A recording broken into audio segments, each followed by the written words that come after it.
Volume of मतलब volume of solution. अब मैंने तुम्हें बताया था कल ग्राम इक्विवेलेंट कैसे निकाल रहे थे। रजीश बता ग्राम इक्विवेलेंट बेटा कैसे निकाला था हमने? Mass upon equivalent mass. Mass upon gram equivalent को मैं क्या लिख रही थी? ग्राम इक्विवेलेंट बराबर mass upon equivalent mass. Equivalent मास। उसके बाद मैंने बताया था इक्विवेलेंट मास क्या था? Molecular mass. इक्विवेलेंट मास बराबर molecular mass upon n factor. और एन फैक्टर कैसे बताया था? मैंने एसिड के लिए एन फैक्टर क्या बताया था?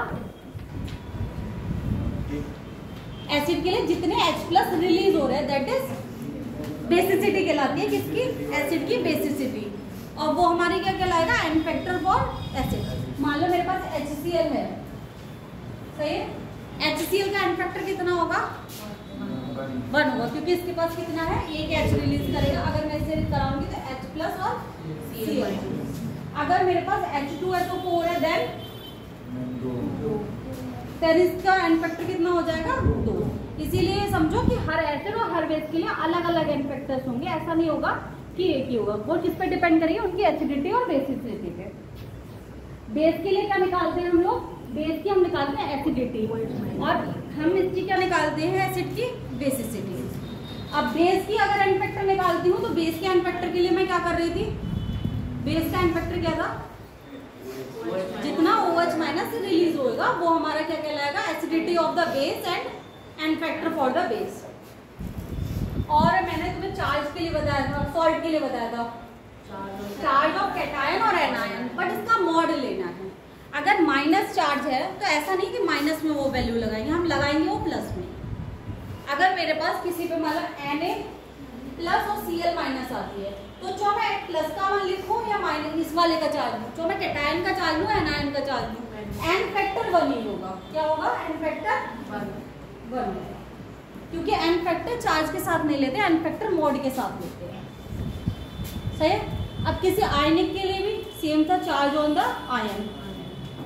उसके बाद क्या था बेटा? ऑक्सीडेशन के लिए क्या था?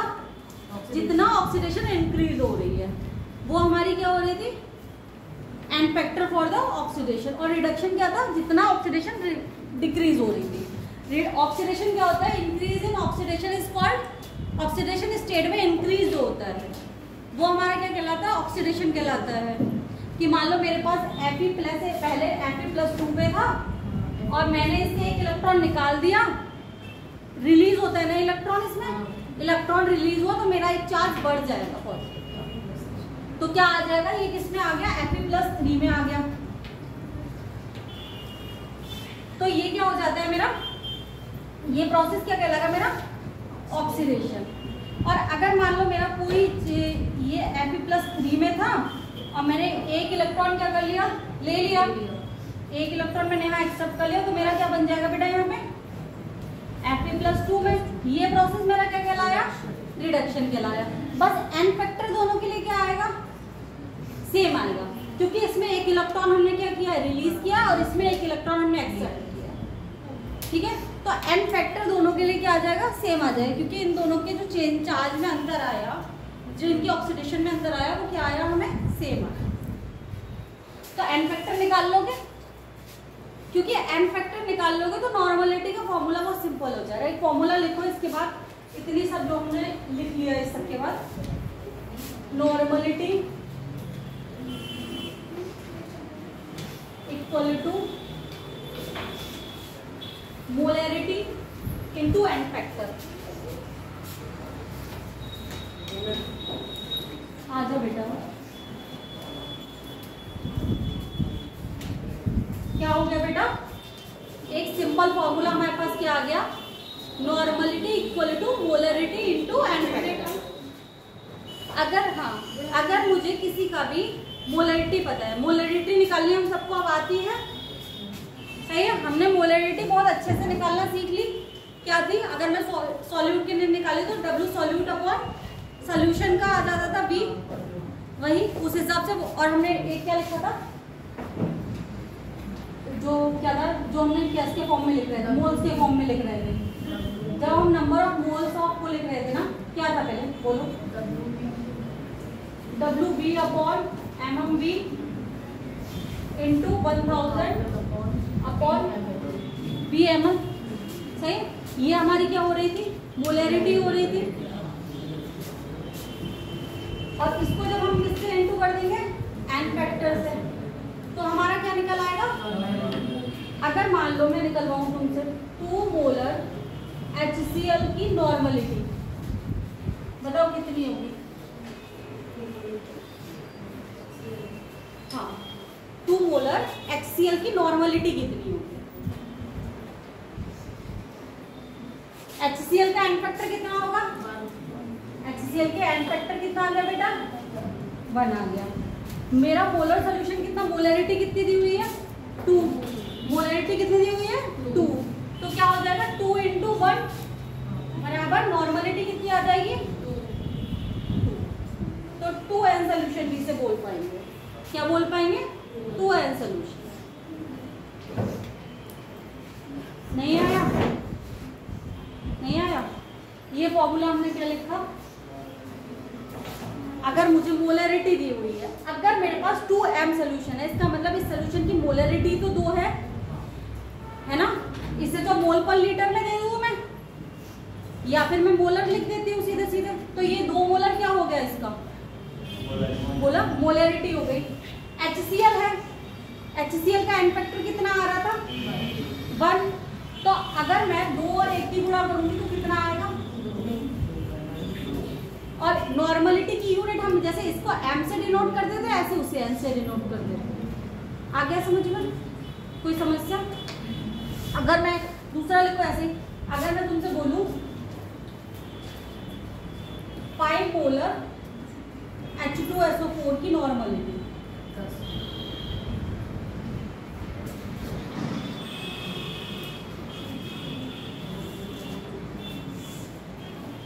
5 मोलर H2SO4 की नॉर्मलिटी। आज मुस्कान कहाँ गई? कॉलेज में। कितनी होगी? 10 होगी ना? आया समझ में सबको?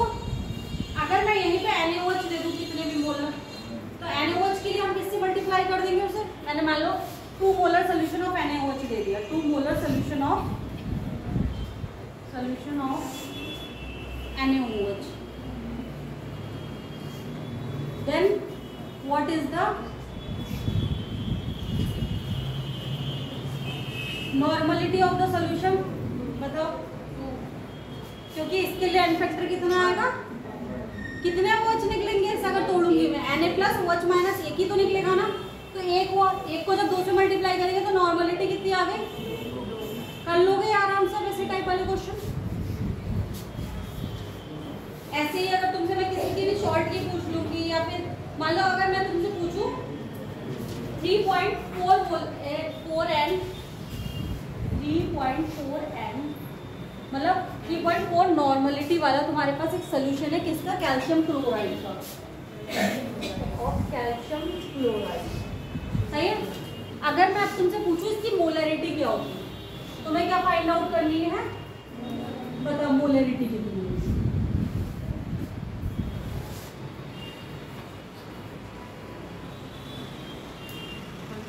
फॉर्मूला लगाओ और करो। सोच क्या रहे? फॉर्मूला लगाओ, पूरा फॉर्मूले में जो जो वैल्यू दी हुई है उसे वहां पुट करो। कितना आ रहा है बेटा? 1.7।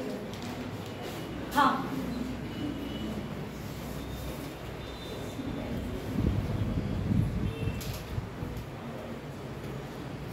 हमारा फॉर्मूला क्या था? नॉर्मलिटी बराबर मोलैरिटी इंटू एन फैक्टर। सही है। एन फैक्टर कितना है इसके लिए? एन फैक्टर 2 है, क्योंकि कैल्शियम किसमें टूटेगा? Calcium plus 2 Cl minus. और जब हम किसी भी चीज पे चार्ज देखते हैं, अगर मैं चार्ज बोलूंगी, क्या बोलूंगी मैं? चार्ज बोलूंगी। तो ये नहीं बोलूंगी कि एक चार्ज है, यहाँ पे 2 Cl है, इसका मतलब नेगेटिव चार्ज भी हमारे पास कितने हैं? 2। पॉजिटिव तो हमें 2 दिख ही रहे थे, मगर ये नेगेटिव भी 2 ही है। तो ये हमें अगर कोई भी एन फैक्टर लेना होगा तो वो कितना हो गया हमारा? 2 हो गया। तो हम पॉजिटिव का चार्ज ले लें तो हम नेगेटिव का चार्ज ले लें। मोलैरिटी हमें निकालनी है, नॉर्मलिटी हमें कितनी दी हुई है? 3.4। सही है। मोलैरिटी निकालनी है, तो मोलैरिटी बराबर 3.4 अपॉन में चला जाएगा ये यहाँ पे, अपॉन 2 कितना आ जाएगा? 1.7। मोलर। सही है, हो गया सबका? प्रिया हो गया? देखो कुछ कुछ लोग की मैं नाम नहीं लेती, तो ये मत सोचा करो मैं मुझसे नहीं पूछ रही हूँ, मुझे नाम याद नहीं होते। उस दिन मुझे रात को घर जाने के बाद रियलाइज हुआ कि मैं इसको हेमंत बोल रही थी और नाम नरेश है ना तुम्हारा? अच्छा वो नरेश था, सॉरी। तो मैं वही कह रही हूँ, मैं बहुत देर के बाद मैं रात को जब पहुंची तब मुझे ये समझ में आ रहा था कि मैं आज पूरे क्लास में उसको गलत नाम से बुला रही हूँ। मैंने नहीं सुना था, बट मुझे ये बात रात को सोने से पहले याद आई कि मैं आज किसका गलत नाम से एड्रेस कर रही थी फुल क्लास में। इसीलिए ये मत सोचा करो कि मैम 4-5 लोगों से ही पूछ रही है। शक्ल मुझे तुम सबकी दिख रही है, बट मुझे नाम वास्तविकता में अभी मुश्किल से 10-12 के भी याद नहीं हो रहे। तुम्हारा याद हो गया। अच्छा मैं मिक्सिंग करूंगी। अभी तक हमने मिक्सिंग किस में पढ़ रहे थे? मोलरिटी में हमने जैसे पढ़ी। मिक्सिंग का मतलब क्या हो गया? दो सॉल्यूशंस को मिक्स कर दिया। तो उसमें हम क्या पढ़ रहे थे बेटा? M1V1 प्लस M2V2 बराबर हम क्या पढ़ रहे थे? B मिक्स पढ़ ले रहे थे। सही है, ये हमने किसमें पढ़ी थी? जब हम मोलर सॉल्यूशंस को मिक्स कर रहे थे। अगर मुझे नॉर्मल सॉल्यूशंस दिए हुए हैं कि जिसकी नॉर्मलिटी दी हुई, दिख नहीं रहा है क्या? इधर को लिखूं? अच्छा मुझे एक चीज बताओ, कितना इतना दिखता है तुम लोगों को यहाँ से यहाँ तक? और इस साइड का दिखता होगा ना? हाँ, तो ये बीच का इसके अब छोड़ देंगे, ठीक है। अगर हम मिक्सिंग लिख रहे हैं, मिक्सिंग ऑफ सॉल्यूशन, अगर मैं थ्रू मोलरिटी लिख रही थी तो वो आ रहा था। अगर मैं नॉर्मलिटी में लिखूंगी तो क्या आएगा? N मिक्स बराबर N1V1 प्लस N2V2 बराबर B मिक्स। ये तुम्हारा किसके लिए आ जाएगा? जब दोनों के दोनों क्या होंगे? सेम होंगे। सेम से मतलब एसिड एसिड होंगे और बेस बेस होंगे। दो सॉल्यूशन सेम टाइप के होंगे, मतलब एसिडिक सॉल्यूशन ही होंगे या तो दोनों जिनकी हम मिक्सिंग कर रहे हैं, या दोनों कैसे सॉल्यूशंस होंगे? हमारे बेसिक सॉल्यूशंस होंगे। ये हमारा क्या हो जाता है? केस 1 हो जाता है जब बोथ आर एसिड या बेस। केस 1 लिखो, बोथ आर एसिड और बेस।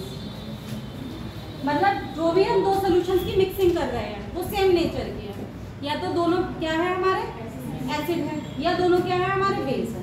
एक कंडीशन ऐसी भी आ सकती है कि केस 2 लिखो जहाँ पे कि हमारा एक क्या है? एसिड है, प्लस क्या है? एक क्या है? अब एक चीज बताओ, एक एसिड और एक बेस होगा तो क्या आपस में जुड़ते हैं? जनरली एसिड और बेस मिला के क्या बना लेते हैं? सॉल्ट बना लेते हैं, सॉल्ट का फॉर्मेशन कर लेते हैं। मगर अगर एक की एसिडिटी ज्यादा है और एक की बेसिडिटी ज्यादा है तो एक का कैरेक्टर तो बचेगा सॉल्यूशन, क्योंकि वो न्यूट्रलाइज कर देगा आधे को। अगर मेरे पास बराबर एसिड और बराबर बेस आ गया तो इतना पोर्शन तो हो गया न्यूट्रलाइज, ठीक है। मगर अगर मेरे पास ये ज्यादा आ गया और ये कम आ गया तो मेरे पास क्या बचता है? प्लस वाला चार्ज बचता है, ठीक है। इतना न्यूट्रलाइज होगा बट इतना बचेगा। इसीलिए इसमें क्या लगाते हैं? N1V1 माइनस N2V2 और ये मॉड लगा लेना। इसे A लिख लो, इसे BV लिख लो, जैसे कि एसिड और बेस हो गया, अपॉन B मिक्स बराबर N मिक्स। मतलब कि जिसका करेक्ट यहाँ पे ऊपर क्या आ रहा था बेटा? पॉजिटिव चार्ज आ रहा था, बट यहाँ पे क्या आएगा? निगेटिव चार्ज आ रहा है। सही है, क्योंकि ये दोनों क्या करेंगे? एक दूसरे को कैंसिल आउट कर देंगे। जो रिमेनिंग बचेगा जो वो एसिड का ज्यादा बचे या बेस का ज्यादा पड़े, तो माइनस वाला ज्यादा है या प्लस वाला चार्ज है वो प्लस में आ जाएगा, क्योंकि इसके हमने आगे पीछे क्या लगा दिया? मॉड लगा।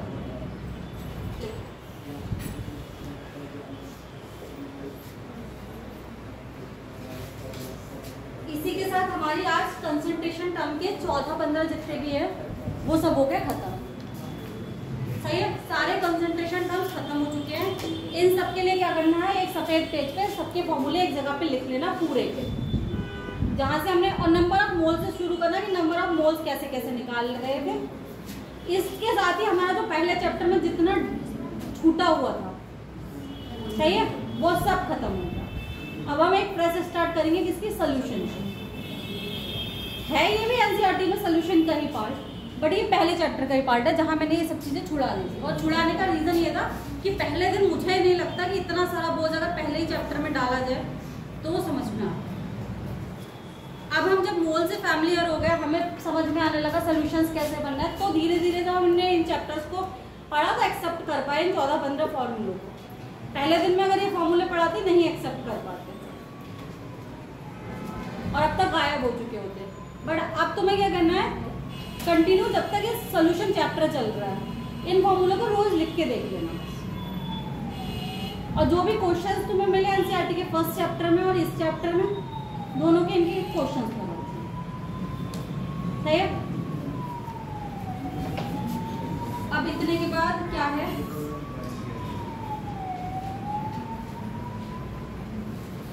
चलो अब एक नया टॉपिक आता है बेटा, क्या आता है, solubility.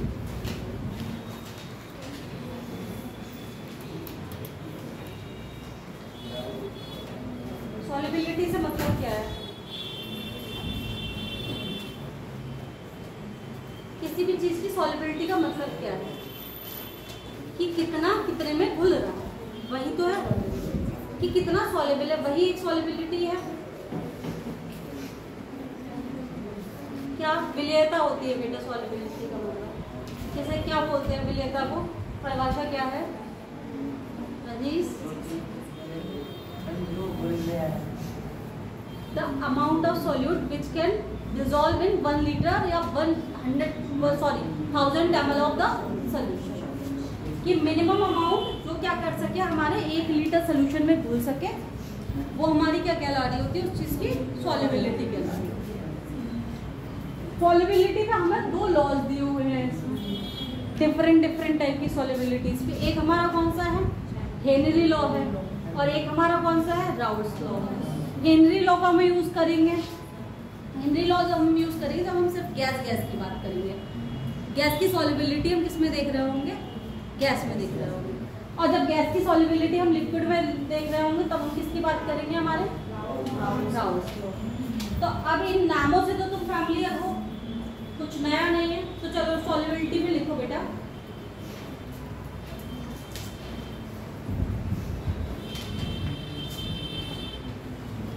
amount of solute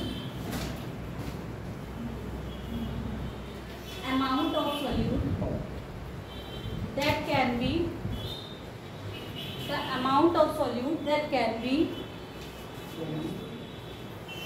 dissolved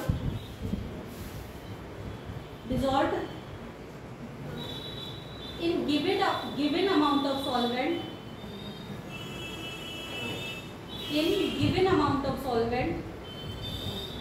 at a given temperature, that is called solubility. At given temperature, that is called solubility. अब इसे एक जनरल वे में देखो, इसने क्या बोला, सॉल्युबिलिटी क्या है, जब हम किसी सॉल्यूट को सॉल्वेंट में डाल रहे हैं, एक करेक्ट क्या कहना चाहिए, टेम्परेचर को ही दे रहे हैं, उस पर जब वो घुल जा रहा है तो उसकी सॉल्युबिलिटी कहला रही है। जैसे कि अगर मैं चीनी को ठंडे दूध में घोलूंगी और चीनी को गर्म दूध में घोलूंगी, दोनों की सॉल्युबिलिटी में अंतर आ जाएगा। ठंडे दूध में घोलने पे चीनी देर में घुलती है और गर्म दूध में घोलने पे चीनी जल्दी घुल जाती है। तो इसीलिए जो डिफरेंस आ रहा है वो हमारा किस चीज़ पे डिपेंड कर रहा है, हमारा टेम्परेचर पे। इट मीन सॉल्युबिलिटी किस पे डिपेंड कर गई, टेम्परेचर। आया ये फैक्ट समझ में कि सॉल्युबिलिटी किस पे डिपेंड कर गई, टेम्परेचर, क्योंकि इसकी डेफिनेशन में ये टर्म क्या आ रहा है, एट अ गिवन टेम्परेचर। अगर उसने टेम्परेचर चेंज किया दैट मीन्स हमारी सॉल्युबिलिटी क्या हो जाएगी, चेंज हो जाएगी। अब आगे जैसे हम पढ़ेंगे तो हमें ये भी पता चलेगा कि टेम्परेचर के डायरेक्टली प्रोपोर्शनल है हमारी सॉल्युबिलिटी, कि हम टेम्परेचर जितना बढ़ाएंगे सॉल्युबिलिटी उतनी ज़्यादा हमारी क्या हो जाएगी, बढ़ जाएगी। सॉल्युबिलिटी और किस पर डिपेंड कर जाएगी, हमारे प्रेशर पर भी डिपेंड कर जाएगी, नेचर ऑफ सॉल्वेंट पे भी डिपेंड कर जाएगी। अब लिखो इसी में, और इन case of liquid solubility is expressed in case of liquid solubility is expressed in मोल पर लीटर। मोल पर लीटर का मतलब क्या हो गया बताओ मुझे, in the term of molarity. अगर मैं किसकी बात करूंगी, in the case of liquid की बात करूंगी। अगर मैं लिक्विड में सॉल्युबिलिटी की बात करूंगी तो हम किस में लेंगे, मोलर सॉल्यूशंस में लेंगे। ऐसे ही दूसरी लाइन लिखो, इन case of gases, in case of gases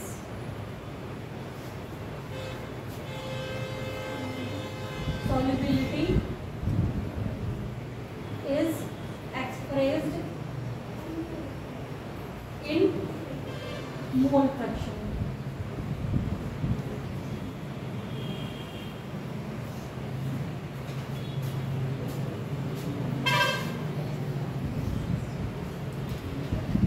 अगर मैं दो टाइप की गैसों को आपस में मिला रही हूँ, मैंने ऑक्सीजन नाइट्रोजन, जैसे हम एयर की बात अगर करें तो इसमें बहुत सारी गैसेस मिली हुई है, गैसों का मिक्सचर है ये। गैसों का कैसा मिक्सचर है, होमोजीनियस मिक्सचर है। अगर मैं इसकी बात करूंगी तो इसमें हम किसकी बात करेंगे, किसके टर्म में बात करेंगे, मोल फ्रैक्शन, क्योंकि गैसों में हम किस में बात कर रहे हैं, मोल फ्रैक्शन में। अगर मैं दो लिक्विड्स को मिला रही हूँ, तो पानी को मिला रही हूँ और उसमें किसी एसिड को लिक्विड फॉर्म में मिला दे रही हूँ, तो हम किसकी बात कर रहे थे, मोल्स की, मोलैरिटी की बात। अब लिखो इसमें आगे सॉल्यूशंस।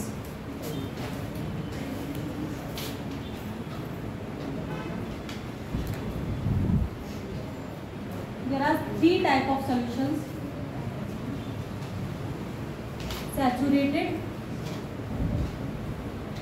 unsaturated,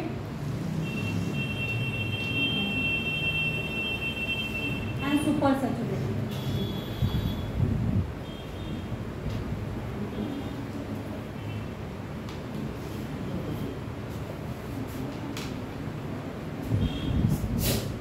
अनसैचुरेटेड सॉल्यूशन में लिखो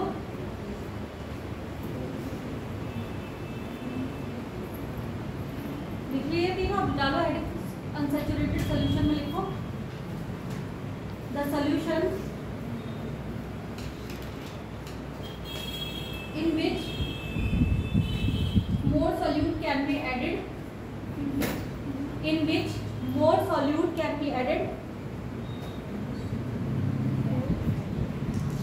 in a given solvent at a given temperature। Sorry unsaturated में लिखना था, अनसैचुरेटेड कर लो, मैंने अनसैचुरेटेड ही बोला है तो सही है। अनसैचुरेटेड सॉल्यूशन में क्या बोला मैंने, ऐसा सॉल्यूशन जिसमें कि हम और ज़्यादा सॉल्यूट क्या कर सकते हैं, गिवन टेम्परेचर पे घोल सकते हैं। मतलब पानी हम बहुत अधिक मात्रा में अगर ले रहे हैं और उसमें 1-2 चम्मच चीनी घोल के हमने छोड़ दी है, तो वो कैसा सोल्यूशन होगा, अनसैचुरेटेड सोल्यूशन होगा, क्योंकि उसमें एक मात्रा से ज़्यादा और ज़्यादा अगर हम चीनी भी डालेंगे तो वो क्या हो जाएगी, घुल जाएगी उसी टेम्परेचर। तो उसके लिए हमें टेम्परेचर बढ़ाने की ज़रूरत नहीं है। तो ऐसे सोल्यूशन हमारे क्या कहलाते हैं, अनसैचुरेटेड सोल्यूशन। सैचुरेटेड सोल्यूशन लिखो, the solution in which no more solute can be added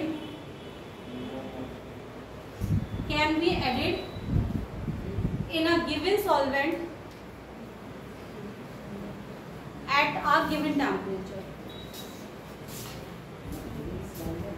हाँ,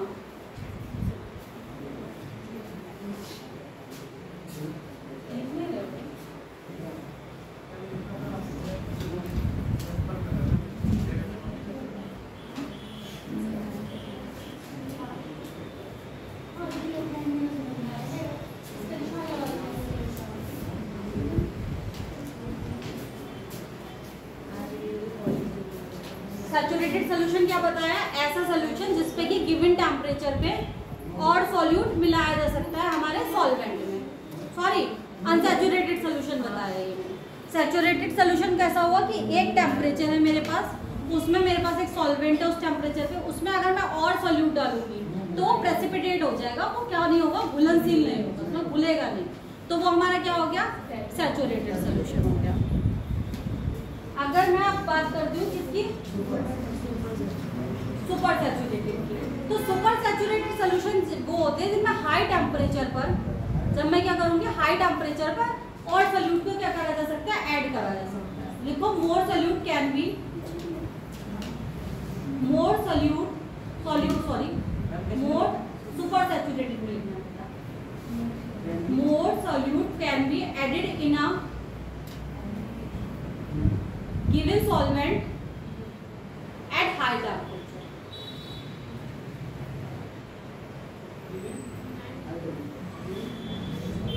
Given solvent in a given temperature.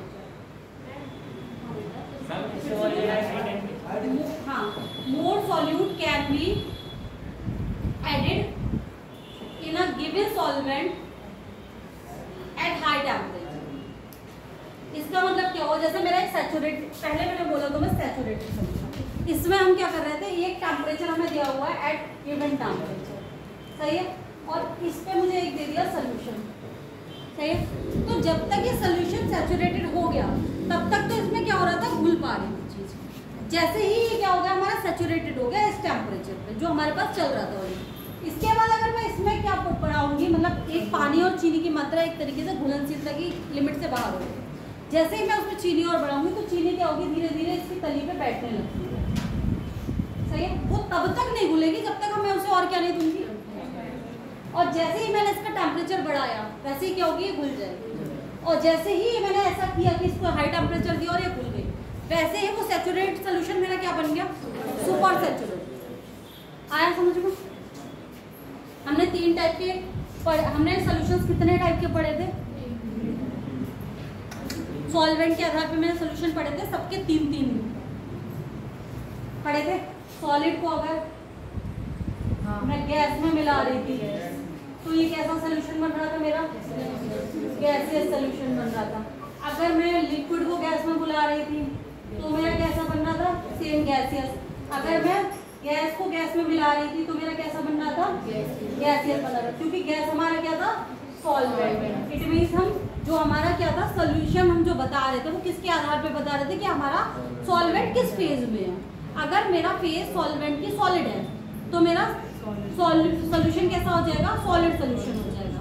अगर मेरी सॉल्वेंट की फेज लिक्विड है तो मेरा सॉल्यूशन कैसा हो जाएगा, लिक्विड सॉल्यूशन हो जाएगा। अगर मेरी गैसियस है तो मेरा कैसा हो जा रहा था, गैसियस। मगर हमारा पूरा हमने जो चैप्टर पढ़ा है, सॉल्यूशन हमेशा कैसा होना चाहिए, होमोजीनियस इन नेचर होना चाहिए, समझ रहे हो, प्रेसिपिटेशन नहीं होना चाहिए उसमें, या फिर उनकी केमिस्ट्री नहीं होनी चाहिए, फेजेस डिफरेंट नहीं आनी चाहिए। वो जब हम उसको एक सॉल्यूशन फॉर्म में ले आ रहे हैं तो वो कैसा हो जा रहा है, होमोजीनियस हो जा रहा है। मतलब कि अगर मैंने सॉलिड सॉल्वेंट में गैस को मिलाया तो ये क्या हुआ, पूरी तरीके से ऑब्जर्व कर लिया सॉलिड, जो हमारे पास बाकी बचा इन दोनों को मिक्सिंग करके वो हमारे पास ये क्या आ गया, सॉलिड ही आ। तो हमारा ये सॉल्वेंट क्या कहलाया, सॉल्यूशन क्या कहलाया, सॉलिड सॉल्यूशन। ऐसा नहीं होना चाहिए कि मगर अगर मैं मान लो लिक्विड को सॉलिड में कर रही हूँ, सही है, जैसे कि हम लोग स्पंज लेते हैं, उसको पानी में डालते हैं, पानी पूरा सोख लेता है, तो दोनों की फेस कैसे हो गई, सेम हो गई एक तरीके से। वही चीज़ अगर मैंने किसी सॉलिड पे अगर लिक्विड डाला तो ये लिक्विड अलग नहीं दिखना चाहिए, क्या होना चाहिए, उसमें ऑब्जर्व हो गया, वो क्या हो गया, हमारा सॉलिड सोल्यूशन। अच्छा, मैंने एक तुम्हें इसमें एक चीज बताई थी, अगर मैं मरकरी इन अमलगम वाला जो बताया था वो किसके साथ होगा, सोडियम के साथ बताया था। सोडियम की जगह कोई भी मेटल हो, हीलियम भी हो, तो भी क्या होगा, हमारा सॉल्यूट क्या होगा, मेटल जो होती है वो हमारी क्या होती है, सॉल्वेंट होती है ऑलवेज, और जो हमारा अमलगम दिया होगा किसी का भी, ठीक है, वो हमारा क्या होगा, सॉल्यूट होगा। मेटल क्या होगी हमारी, सॉल्वेंट होगी, और अगर मेटल सॉल्वेंट है तो हमारा जो सोल्यूशन कैसा होगा, सॉलिड सोल्यूशन होगा। इतनी चीजें हो गई क्लियर।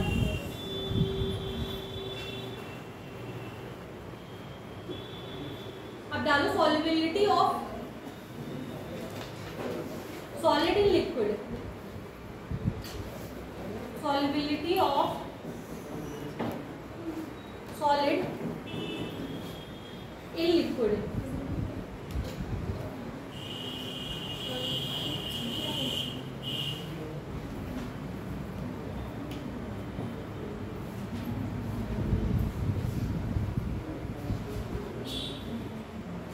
अगर मैं सॉलिड इन लिक्विड बोल रही हूँ इसका मतलब मेरे पास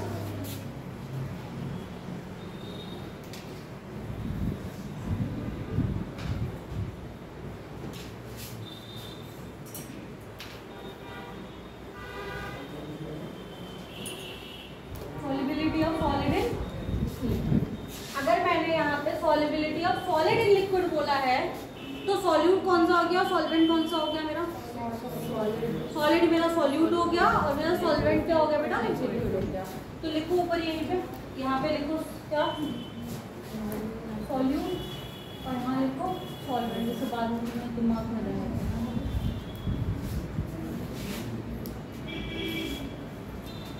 अब जब मैं एक सॉलिड क्या बता रही हूँ, सॉलिड हमारा क्या बना, solute, solid solute plus liquid solvent है मेरे पास। इनकी जब मैं रिएक्शन कराई तो मेरा जो सोल्यूशन बना वो कैसा बनेगा बेटा,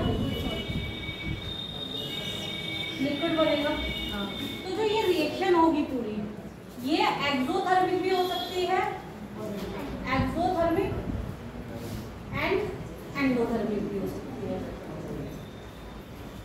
मतलब कि अगर मैं एक सॉलिड को एक बॉटल में डाल रही हूँ, सही है, तो घोलने के लिए मुझे क्या हो सकती है, एनर्जी देनी भी पड़ सकती है और एनर्जी रिलीज भी हो सकती है। जैसे मैं किसको डालती हूँ, चूना पत्थर को जब पानी में डालती हूँ तो हमारी क्या होती है, हीट रिलीज हो रही होती है, तो वो रिएक्शन क्या हो गई हमारी, एक्सोथर्मिक रिएक्शन हो गई। और कुछ सॉलिड्स ऐसे होंगे जिसे हमें डालने के लिए करना पड़ेगा कि पहले हमें टेम्परेचर को बढ़ाना पड़ेगा, मतलब हीट देनी पड़ेगी तब वो घुलेंगे। तो ऐसी रिएक्शंस हमारी क्या हो जाएंगी, एंडोथर्मिक। इसलिए ये रिएक्शन दोनों फेजेस में हो सकती है।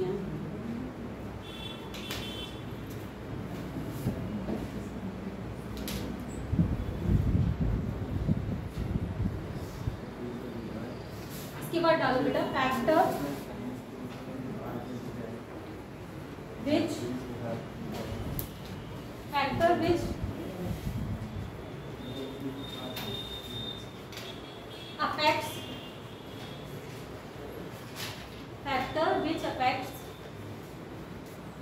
which affects the solubility of solid. Factor which affects the solubility of solid. Factor which affects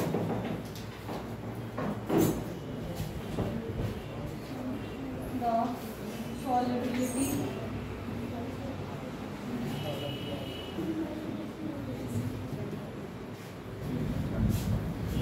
of solid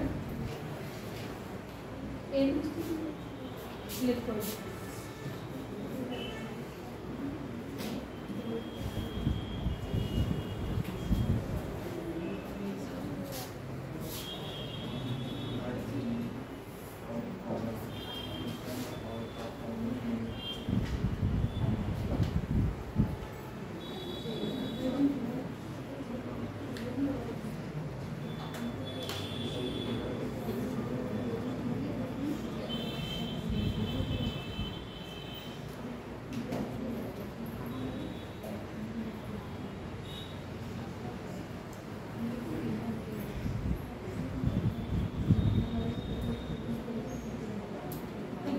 क्या हमने डाला फैक्टर्स विच अफेक्ट, मतलब जिनका हमारे क्या पड़ रहा है, प्रभाव पड़ रहा है किससे। अगर हम फैक्टर्स को चेंज करेंगे तो उससे हमारा क्या होगा, सॉल्युबिलिटी में डिफरेंस क्रिएट होगा। तो उस पर डालो नेचर ऑफ सॉल्वेंट। सबसे पहली चीज क्या होती है, नेचर ऑफ सॉल्वेंट। और एक चीज ध्यान रखना, कोई भी रिएक्शन कभी भी ऑर्गेनिक या इनऑर्गेनिक कहीं भी कर रहे हो, एक चीज ध्यान रखना कि सॉल्वेंट सबसे ज्यादा इफेक्ट किसे करता है, रिएक्शन के लिए। कि रिएक्शन परफॉर्म होगी या नहीं होगी, ये सिर्फ और सिर्फ सबसे पहले डिपेंड किस पे कर रहा है कि हम कैसा सॉल्वेंट यूज कर रहे हैं। तो इसके लिए एक लाइन बहुत है, लाइक डिसॉल्व लाइक, लिखो लाइक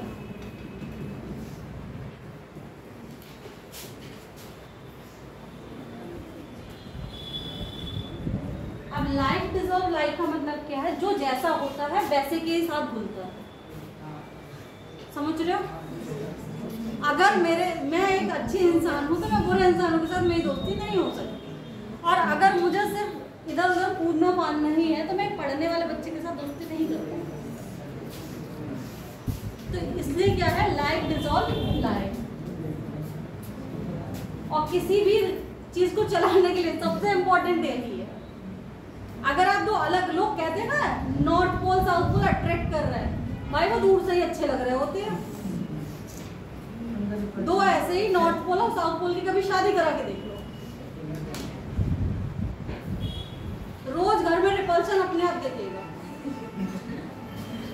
क्योंकि अगर एक ऐसा व्यक्ति है जैसे ओसीडी है, मतलब एक बिल्कुल सिस्टमेटिक रहने वाला आदमी है, और एक महा अनसिस्टमेटिक रहने वाले आदमी को संग में बिठा दो, तो सोच भी नहीं सकते आगे क्या होगा। अब मैं बता रही हूँ, मेरा और मेरा भाई का नेचर बहुत पार्ट है। उसको क्या है, उसको रात को सिर्फ फालतूगिरी की बातें करनी होती है, और मुझे क्या होता है, मुझे यहाँ जाके, क्योंकि वो तो सेटल्ड आदमी है, उसको कोई टेंशन नहीं है, उसको क्या है अपना काम धंधा करके छुट्टियाँ लेके आया हुआ है। अब रात मेरा कम से कम उसने 12 बजे से 2 बजे तक का टाइम सिर्फ घर की बातें करने में किया, क्योंकि वो 2 महीने बाद घर लौटा है। इसलिए उसे ये नहीं पता कि घर में चल क्या रहा था पिछले 2 महीने से, और वो ऐसे बात नहीं करेगा, तुम पढ़ रहे, हाँ दीदी पढ़ ले, कोई बात नहीं, हाँ इस दिन क्या हुआ था, क्या बात हो गई थी, ऐसी ऐसी हुआ।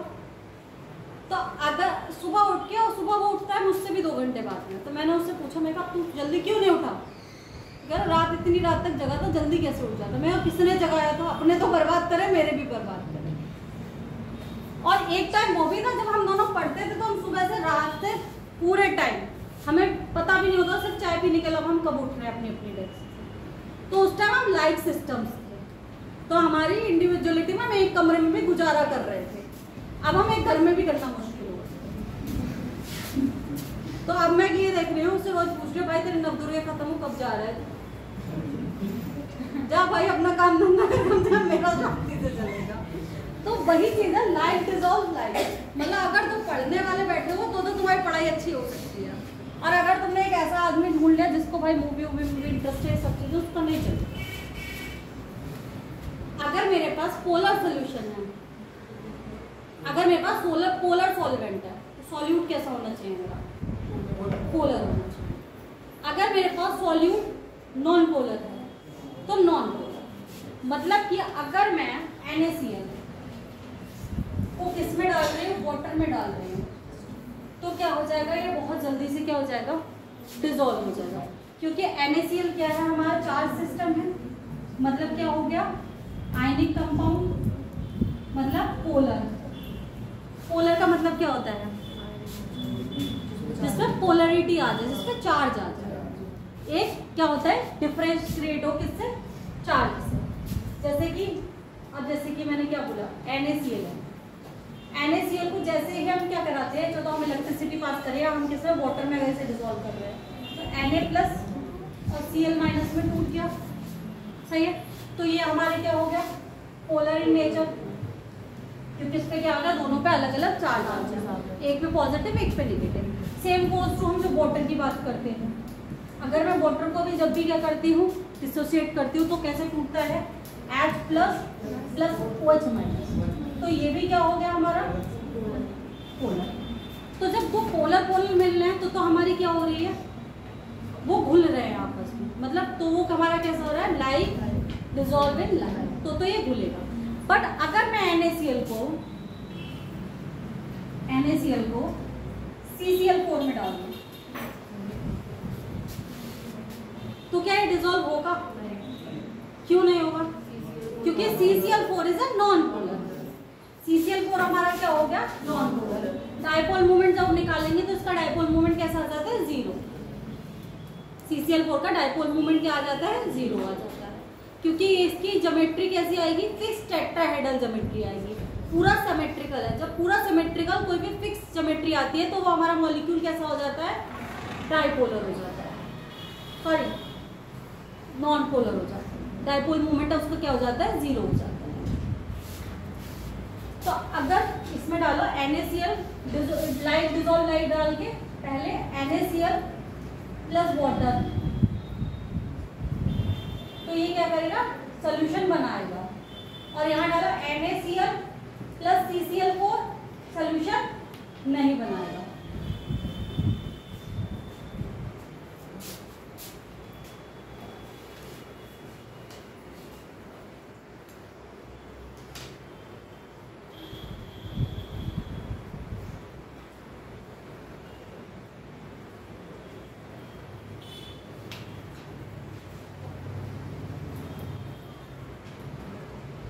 अब यही पे हम एक चीज और भी कर सकते हैं। अब इसमें हम दूसरा डालेंगे नेचर ऑफ सॉल्यूट।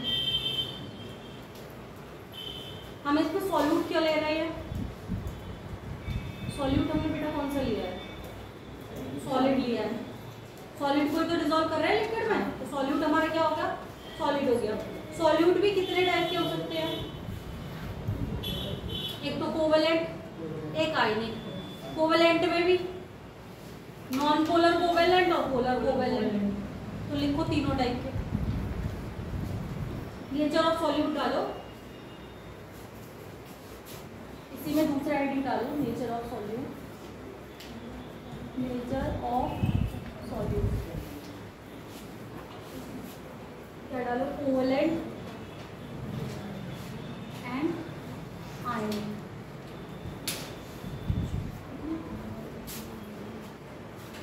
ये क्या हो गया मेरा इसमें, ये तो आयनिक वाले तो कैसे होंगे, हमेशा पोलर होंगे।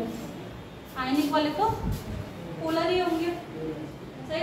ये कैसे कैसे हो सकते हैं, पोलर भी हो सकते हैं, और कैसे हो सकते हैं हमारे नॉन पोलर। अगर मेरा कोई पूरी तरीके से क्या है, कंप्लीटली कोवेलेंट कंपाउंड है, तो वो हमारा नॉन पोलर में आ जाएगा। और अगर कुछ ऐसे होते हैं जिनमें पार्शियल कैरेक्टर ऑफ आयनिक निकाल रहे होते हैं, वो हमारे कैसे में आ जाते हैं, पोलर में आ जाते हैं।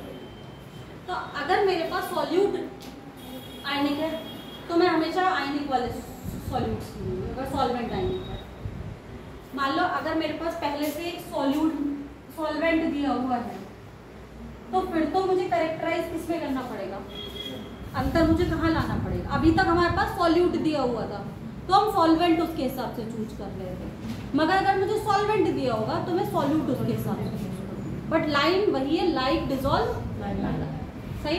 अब इसके बाद डालो इफेक्ट ऑफ प्रेशर।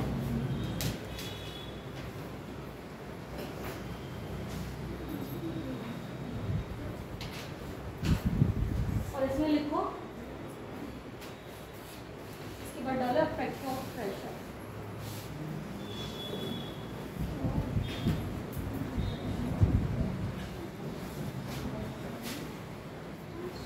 जनरली क्या होता है, जैसे कि हमने देखा है सॉलिड्स और लिक्विड दोनों भी क्या होते हैं, बहुत ज़्यादा इनकम्प्रेसिबल होते हैं, मतलब उन्हें सुकोड़ा नहीं जा सकता।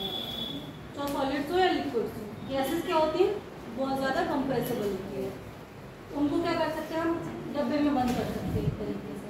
तो एक छोटी सी जगह में भी हम गैसेस को कंप्रेसिबिलिटी निकाल सकते हैं। बट सॉलिड्स क्या है, एक सॉलिड अगर ये है तो मैं इसे ज़्यादा नहीं दबा सकती।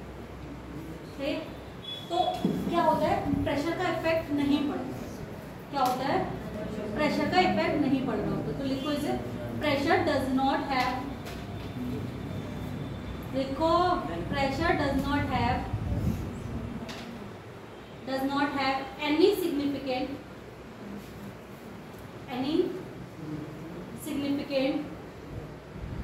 Effect on solubility of solid in liquids.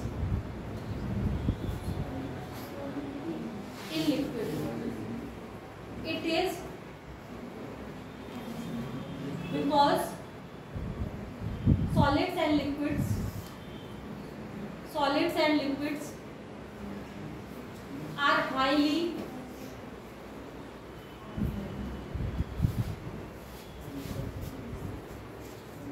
incompressible.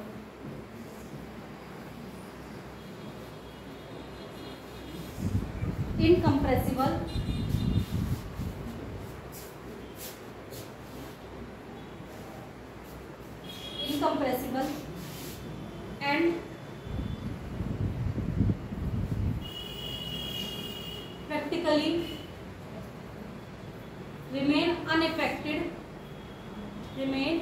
Affected by change in pressure. मतलब कि क्या है, इनकी कंप्रेसिबिलिटी बहुत कम है, इसलिए इन पे क्या नहीं होता, दाब का ज़्यादा प्रभाव पड़ता नहीं। और जो थोड़ा बहुत पड़ता है माइन्यूटली, वो हम क्या नहीं करते, कंसिडरेशन में नहीं करते। अगर किसी चीज़ पे एक प्रभाव ऐसा पड़ रहा है जो में स्टेट में कोई ना कोई चेंज ला रहा है, तो हम उस क्या करते हैं, उसको ये कहते हैं कि ये इसे अफेक्ट कर रहा है। अगर उसकी चीज उसमें चेंजेस इतने ज़्यादा नहीं है कि हम उसको मेजर कर पाए, तो उसको हम निग्लेजिबल में करते हैं। इसके बाद डालो, फोर्थ डालो, effect of temperature.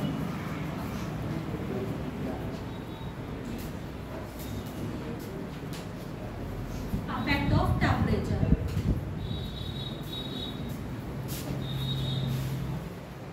In case of exothermic reaction, देखो in case of exothermic reaction,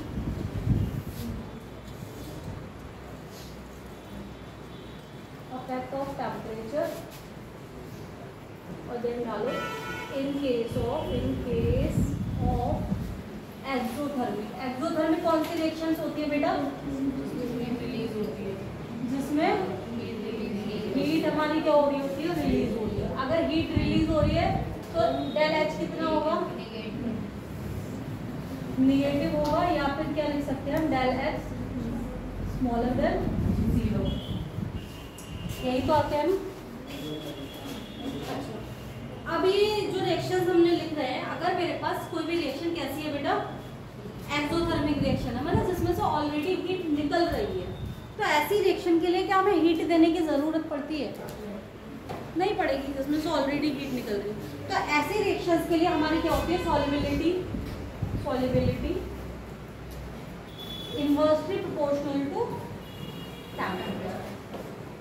ली चार्डे प्रिंसिपल पढ़ेंगे हम लोग, उसके अकॉर्डिंग से कोई भी एक्सोथर्मिक रिएक्शन होती है, मतलब जिससे हीट निकल रही होती है, तो अगर उसे हीट हम और देते हैं तो रिएक्शन हमारी बैकवर्ड हो जाती है, समझे। तो इसके लिए अगर हमें इसकी सॉल्युबिलिटी बढ़ानी हो, तो फिर दूसरा लिखो इसी के केस में,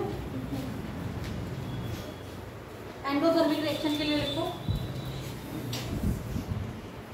एंडोथर्मिक रिएक्शन कौन सी थी बेटा, हीट एब्जॉर्ब हो रही है। सब लोग लिख लो इस चीज को, जिससे कि हमेशा याद रहेगी, क्योंकि हम आगे भी अभी बहुत सारी चीजें ऐसी पढ़ेंगे जिसमें हमें पता होना चाहिए रिएक्शन एक्सोथर्मिक है, एंडोथर्मिक है, डेल एच पॉजिटिव है, डेल एच नेगेटिव। इसका डेल एच कैसा आएगा, डेल एच पॉजिटिव, मतलब डेल एच ग्रेटर देन 0। और एक बार बताओ, इन साइनों को जरूर याद रखना, ग्रेटर देन का कौन सा साइन होता है और लेस देन का कौन सा साइन होता है, क्योंकि जब ये 3-3, 4-4 क्वांटिटी इकट्ठी लिखी होती है कि डेल जी ग्रेटर देन 0, और जब 4-5 इकट्ठे लगे हुए दिखते हैं अलग अलग, तो फिर कंफ्यूजन क्रिएट हो जाए कि कौन सा वाला बड़ा था कौन सा वाला छोटा था, ठीक है। अब एंडोथर्मिक रिएक्शन का मतलब क्या होगा, कि मुझे हीट अब्सॉर्ब करा के देनी। इसका मतलब जब मैं टेम्परेचर बढ़ाऊंगी, मैंने हीट दी तो सॉल्युबिलिटी बढ़ेगी, it means solubility directly proportional to temperature. आया समझ में, जितना अभी तक हमने पढ़ लिया इतने में कोई समस्या आई किसी को,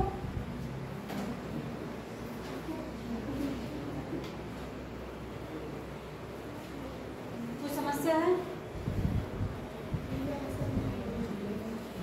अगर मेरे पास एक रिएक्शन, एंडोथर्मिक रिएक्शन कौन सी होती है, जिसको शुरू करने के लिए हमें एनर्जी देनी पड़ती है, ऐसी रिएक्शन जिसको शुरू करने के लिए हमें एनर्जी देनी पड़ती है, मतलब उसका हमें टेम्परेचर बढ़ाना पड़ेगा, तभी तो हम एनर्जी देंगे। अगर मैं टेम्परेचर बढ़ाने पर मेरी एक रिएक्शन शुरू हो रही है, तो इसका मतलब जब हम टेम्परेचर देंगे उसे, तो सॉल्युबिलिटी हमारी क्या होगी, इंक्रीज होगी, तभी तो घुलना शुरू होगी ना। तो इसका मतलब क्या हुआ, टेम्परेचर जैसे जैसे बढ़ेगा वैसे वैसे एंडोथर्मिक रिएक्शन की सॉल्युबिलिटी क्या होगी, बढ़ेगी, सही है।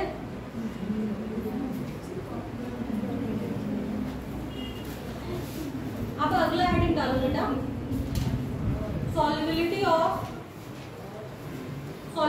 Of gas in liquid, solubility of gas in liquid.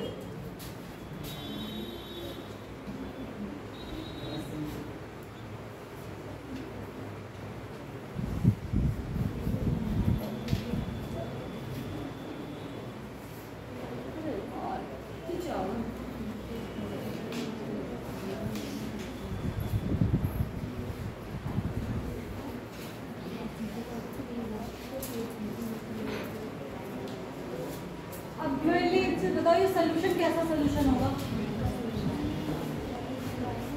Solution कैसा सोल्यूशन होगा? Liquid solution. सॉल्यूट क्या होगा यहाँ पे? गैस होगी। हमारी घुल किस में रही है? लिक्विड। जैसे कि हमारे H2O में क्या घुल दी है? अगर मैं सी लेवल पे देखती हूँ अंदर पानी के अंदर, तो वाटर के अंदर जो ऑक्सीजन होती है उसी को तो हम क्या कर रहे होते हैं, पानी के अंदर ही तो डिजोल्व है ऑक्सीजन, तभी तो उसको कौन ले रहे होते हैं? जो एक्वाटिक एनिमल्स होते हैं तुम्हारे, वो सब उसी को ले रहे होते हैं। जो मेढक हो, जो तुम्हारी मछली हो, कौन सी वाली उसको ले रहे होते हैं? ऑक्सीजन को, जो पानी में घुली हुई ऑक्सीजन। तो ऐसे कि इन वाली चीज़ों को हम निकालने के लिए, जो हमारे कौन से केसेस आते हैं कि सबमरीन से हम अंदर जा रहे हैं तो क्या इफेक्ट पड़ रहा है, या जो हम वो सिलेंडर लेके जाते हैं स्कूबा ड्राइविंग वाला, उसका जो इफेक्ट होता है वो सब हम कहाँ पे देखेंगे? गैस इन लिक्विड में। अब गैस इन लिक्विड का मतलब क्या हो गया हमारा, कि हमारी रिएक्शन ऑलवेज कैसी होगी? एक्सोथर्मिक रिएक्शन होगी। Liquid gas solute plus gas liquid solvent, gas solute plus liquid solvent,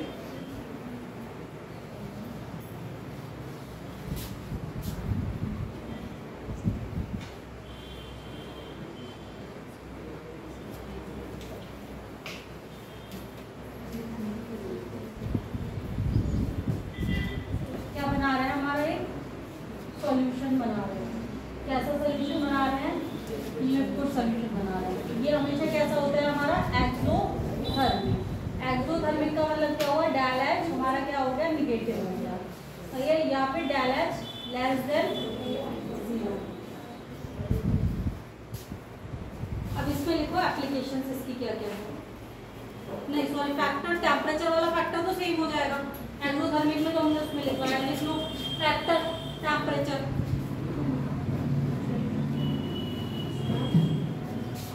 factors effect of temperature। अगर मेरी रिएक्शन एक्सोथर्मिक है इट मींस, अगर मेरी रिएक्शन एक्सोथर्मिक है it means inversely proportional to solubility, temperature inversely proportional to. अगर temperature increase होगा तो solubility decrease करेंगे, और अगर टेम्परेचर डिक्रीज होगा तो सॉल्युबिलिटी क्या करेगी?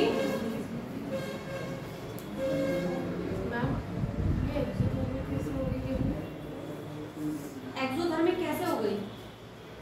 क्योंकि हम क्या करते हैं, जब हमारे ये इंटरमोलिकुलर फोर्सेस होते हैं इसमें, सही है, गैसेस कम होते हैं, और जब लिक्विड में जाके लिक्विड सॉल्यूशंस बना रही है तो ये क्या दिखते हैं? आपस में टकरा के पास पास में आए, तो इससे जब कोई भी नया बॉन्ड बनता है तो क्या होता है? एनर्जी रिलीज हो रही होती है, तो in the form of heat release होएगी। तो हीट रिलीज होने का मतलब क्या हो गया? एक्सोथर्मिक आया।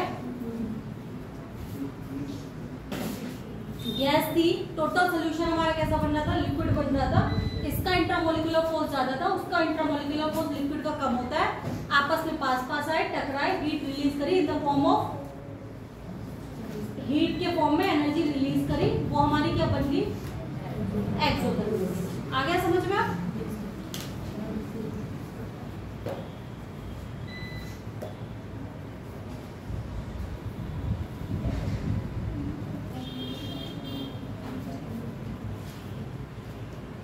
अब इसी में इसका एप्लीकेशन डालो, एप्लीकेशन टेम्परेचर के नीचे एप्लीकेशन डालो।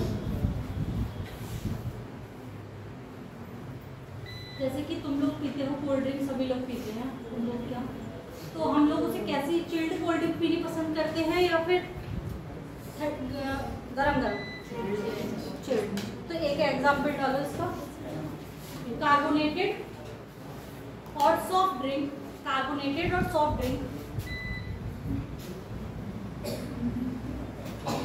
Carbonated and soft drink preferred, are preferred,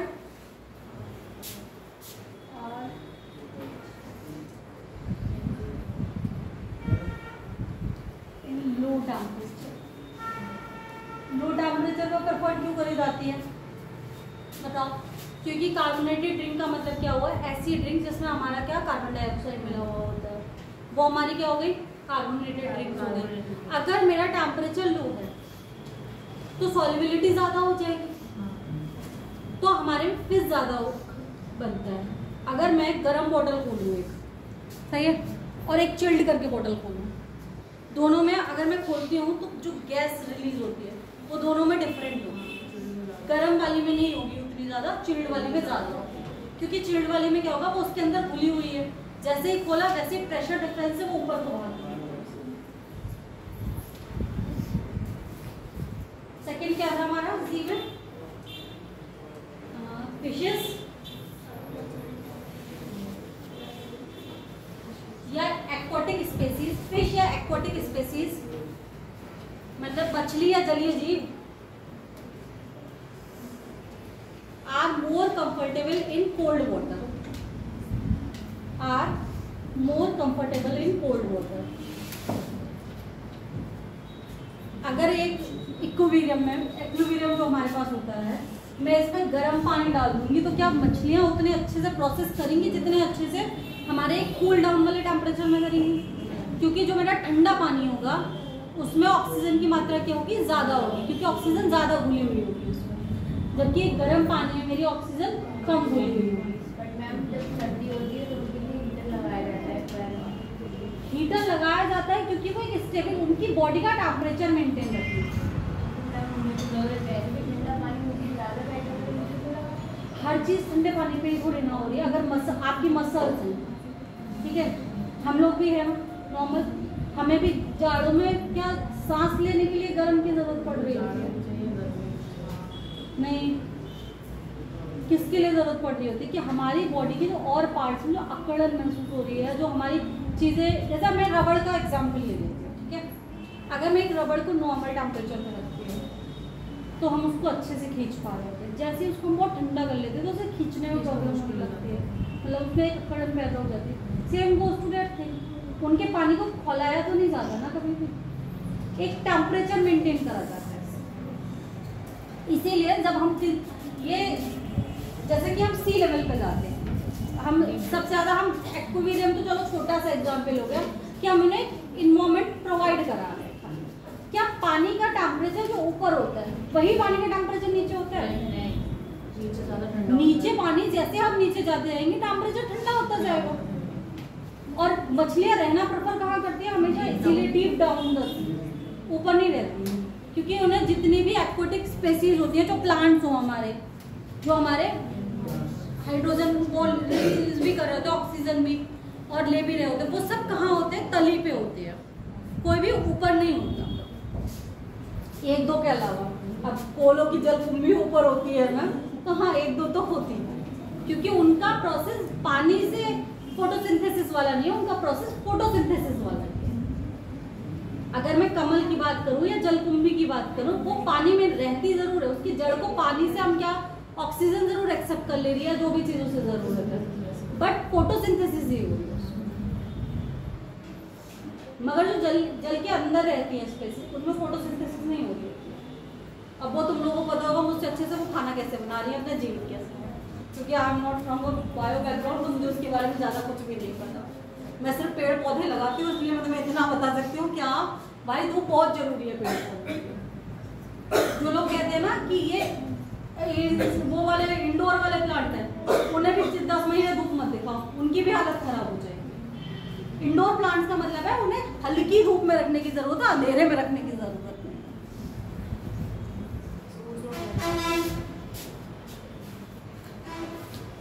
इसके बाद मैंने कितना बोल दिया मैंने इसमें? हाँ, अब नेचर ऑफ लिक्विड, इसमें भी लिख लो नेचर ऑफ, इसमें भी सेम वही लिख लो, nature of solvent, nature of solvent या नेचर ऑफ लिक्विड लिखो इसमें भी। लाइट डिसॉल्व लाइट, अब नेचर ऑफ गैस डालो इसके बाद दूसरा। नेचर ऑफ सॉल्वेंट में सेम लिख लो, like dissolve like. Fish and aquatic species,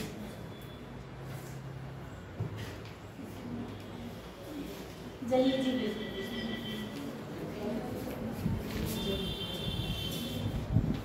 in cold water. Nature of gas लिखो।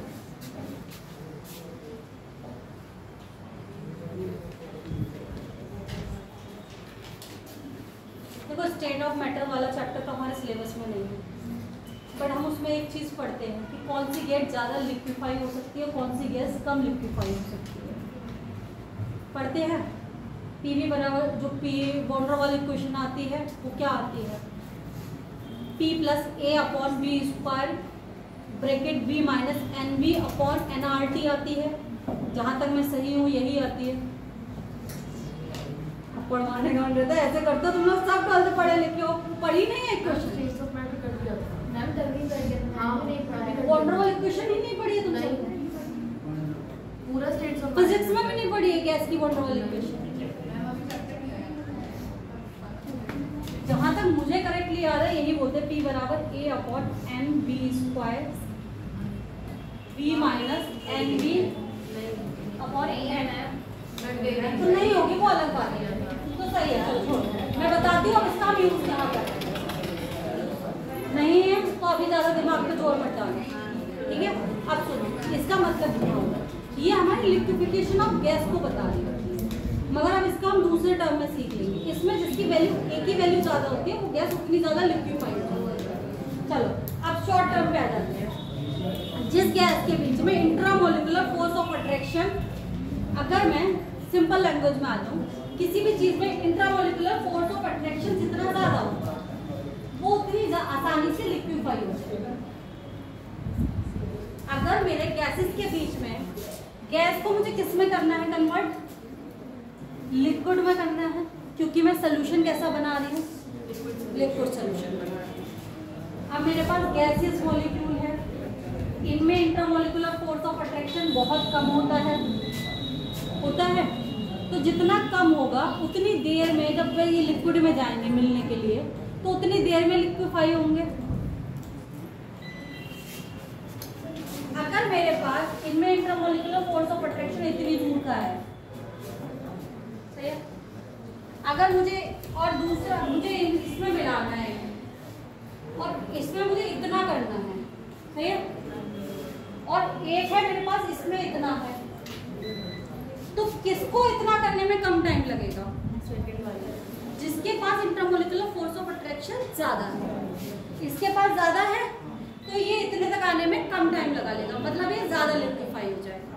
और इसके पास इंटरमोलिकुलर फोर्स ऑफ अट्रैक्शन बहुत कम है, बहुत दूर दूर है, तो पहले इसे मिनिमाइज करने के लिए, लिक्विड तक लाने के लिए हमें बहुत ज्यादा प्रेशर देना। आया समझ में या नहीं आया? अब तो आ गया। तो ये कैसे, ये लिक्विड, इसमें लाइन लिखो, more easily liquefiable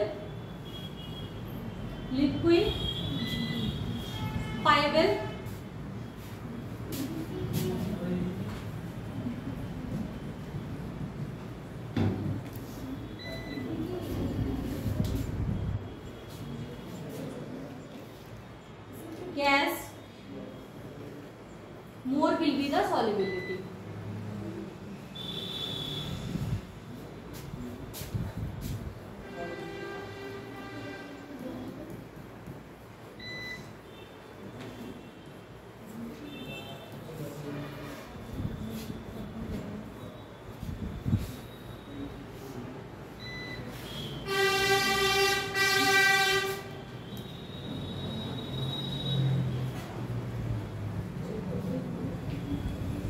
मतलब में मेरा इंट्रामोलिकुलर फोर्स ऑफ अट्रैक्शन जितना ज्यादा होगा किसका, गैस का, वो उतनी आसानी से उसकी सॉल्युबिलिटी क्या होगी, सॉल्युबिलिटी इन लिक्विड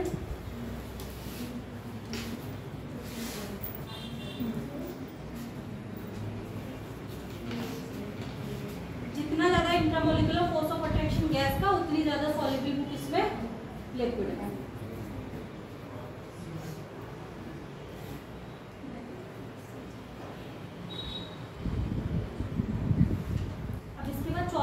चौथा हेडिंग जो डाल रहे हैं वो है प्रेशर, और प्रेशर वाला ही हम एक लॉ भी पढ़ते हैं, किसके लिए, सेम इसी के लिए गैसेस के लिए कौन सा लॉ पढ़ रहे थे गैस एंड लिक्विड के लिए? Henry law.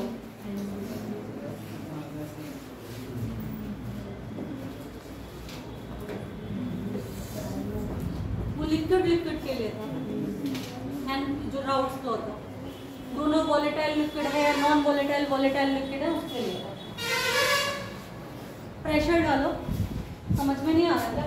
ज़्यादा हो गया तो फिर अब बन जाएगा। अब हेनरी लॉ अलग चीज़।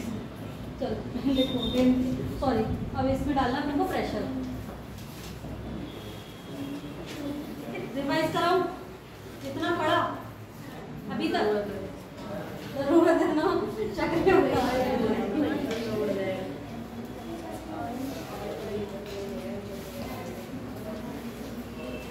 चलो शुरू से करते हैं पूरा चैप्टर। सही, फिर हम एंट्री पे आएंगे क्योंकि अब हमारे पास सिर्फ दो चीजें बची। बहुत छोटे छोटे टॉपिक्स हैं, बाद में हम इनके क्वेश्चंस करेंगे। एक हेनरी लॉ बचा, राउल्स लॉ बचा और 4 ऑस्मेट तुम्हारी प्रॉपर्टीज बची। Colligative properties. कॉलिगेटिव प्रॉपर्टीज क्या होती है? जो नंबर ऑफ मॉलिक्यूल्स पे डिपेंड कर रही होती है। जितने ज्यादा आयंस या मॉलिक्यूल उतनी ज्यादा हमारी प्रॉपर्टीज। ठीक है, तुम्हारे में फोल्ड नंबर ये सब चीजें है नहीं। क्या है? Evolution of elevation of boiling point, depression in osmotic pressure और एक कौन सा है? एक और है 4 है। वेपर प्रेशर ऑस्मोटिक प्रेशर में आ गया हो, ऑस्मोटिक प्रेशर में आ गया हो तो अच्छा चलो छोड़ो, वो आएंगे तो पढ़ा लेंगे आपको। मैंने सबसे पहले तुम्हें कंसंट्रेशन टर्म्स पढ़ाए थे। सबके सब एक बार अपने जबान से बोलना शुरू कर लो, समझे? और थोड़ी देर के लिए इधर देख लो, 10-20 मिनट में पूरा रिवाइज करके फिर हिंदी शुरू कर लेंगे। चलो हमने क्या क्या पढ़ा था? सबसे पहले मैंने चैप्टर की स्टार्टिंग करी थी तुम्हें मोल पढ़ाने से। मोल हम 3 टाइप से निकाल रहे थे। गैसेस के लिए हम कौन सी वाली स्टेट निकाल रहे थे? Volume upon given volume upon 22.4 litre. इससे हम क्या निकाल रहे थे? नंबर ऑफ मोल्स निकाल रहे थे। किसके? वेपर प्रेशर और ऑस्मोटिक प्रेशर अलग-अलग है। रिलेटिव वही मैं कह रही हूं ना, relative of vapour pressure. Relative lowering of vapour pressure अलग है, ऑस्मोटिक प्रेशर अलग है। यही 4 कॉलिगेटिव प्रॉपर्टीज। सही है। चलो मोल्स हमने 3 टाइप से निकालने सीखे थे। जरा फॉर्मूला बोलो जल्दी। Given mass upon molecular mass. दूसरा given number of particle, molecule या पार्टिकल अपॉन Na। उसके बाद अगर हमें गैसियस में दिया हुआ था तो क्या था? वॉल्यूम और अपॉन 22.4। ये हमारे क्या निकल रहे थे? मोल्स निकल रहे थे। उसके बाद हम किस में आए थे? कंसंट्रेशन टर्म्स में आए थे, जिसको हमने किस में बांट लिया था? परसेंटेज, फ्रैक्शन, पार्ट्स और लास्ट में हमारा कंसंट्रेशन। सही है। अगर मैंने यहाँ पे बताया था, यहाँ पे कौन कौन से बताए थे? बोलो, पता है तुझे? जोर से बोलना बेटा। हाँ, W अपॉन वेट था। उसके बाद वॉल्यूम अपॉन वॉल्यूम था, वेट अपॉन वॉल्यूम था, वॉल्यूम अपॉन वेट था। इन सबको मल्टीप्लाई किससे कर रहे थे? 100 से हो रहा था। इसके बाद जब मैं इस पे आ रही थी फ्रैक्शन में, हमने क्या क्या पढ़ा था? मास फ्रैक्शन पढ़ा था, वॉल्यूम फ्रैक्शन पढ़ा था और मोल फ्रैक्शन पढ़ा था। जिसमें हमारा सबसे इंपॉर्टेंट टर्म क्या है? Mole fraction. इसे किससे कर रहे थे? काई से। ये टेम्परेचर डिपेंडेंट था? नहीं था। क्यों? क्योंकि इसमें कोई भी वॉल्यूम का टर्म नहीं था। अगर मैं सॉल्यूट के लिए निकाली तो काई भी बराबर काई ए प्लस काई बी। ठीक है। अगर मैं सॉल्वेंट के लिए निकाली थी तो काई ए अपॉन काई ए प्लस काई बी। हो गया इतना। अब मैं आ रही थी पार्ट्स वाले में, मिलियन और बिलियन। ठीक है। क्या था फॉर्मूला? क्या था पूरा? और फिर बोल के देख के बोल दो, बट प्लीज सही बोलो। क्या था?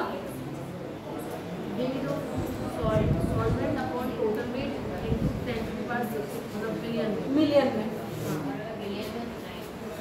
अगर मैं मिलियन में बात कर रही थी तो 10⁶ से हम किसे गुणा कर रहे थे बेटा? Weight of solute W upon total weight. और अगर मैं बिलियन में बात कर रही थी तो 10⁹ into weight of solute upon total हुआ। इसके बाद में किसमें आ गई थी, कंसंट्रेशन टर्म में आ गई थी, जो हमारे चैप्टर की सबसे बड़ी हाईलाइट रहे हैं। हम क्या बात कर रहे थे, मोलैरिटी। मोलैरिटी पहले हम स्ट्रेंथ पे थे, सही बात है, पहले स्ट्रेंथ पे थे। स्ट्रेंथ क्या थी, कितना सॉल्यूट कितने में डिसॉल्व हो जाता, क्या था उसका,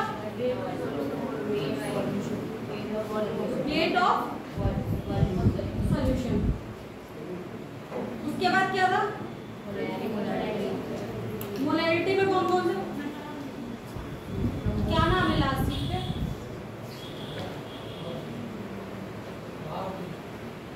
सुनाएंगे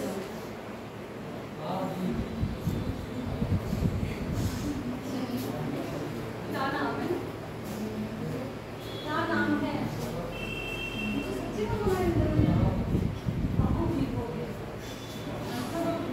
इतनी धीरे धीरे बोलते हो कि सच में मुझे यहाँ तक भी आवाज क्या वहां भी नहीं आ रही है।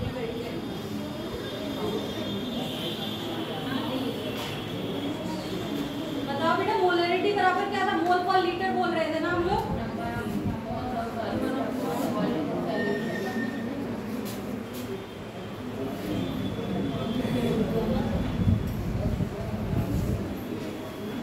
सॉल्यूशन इन लीटर था ना, और ये क्या था, मास ऑफ, और ये वेट, और ये क्या था बेटा, number of moles solute upon volume in litre. यहाँ पे हम क्या लिख रहे थे इसके बराबर, WB अपॉन MMB इंटू 1।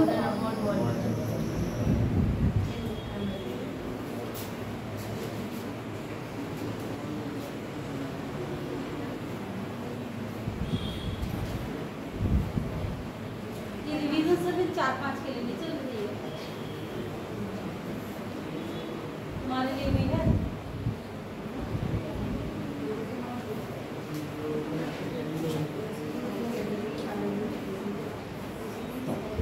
घर वाले बाकी टाइम घूमने नहीं देते क्या, कोचिंग के बहाने करके सबको आना है, नहीं पढ़ना तो मत करो। उसके बाद बोलो बेटा, उसके बाद हमने मोलैरिटी पढ़ी। मोलैरिटी क्या थी, बोलो मोलैरिटी क्या थी,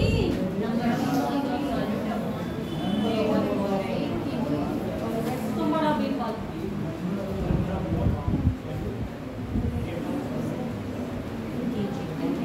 वॉल्यूम था ना नीचे, नहीं था वॉल्यूम नीचे, किलोग्राम में था ना, तो क्या होगा वो, मास होगा ना। सोचो ये चीज, मोलैरिटी क्या थी, टेम्परेचर डिपेंडेंट इंडिपेंडेंट,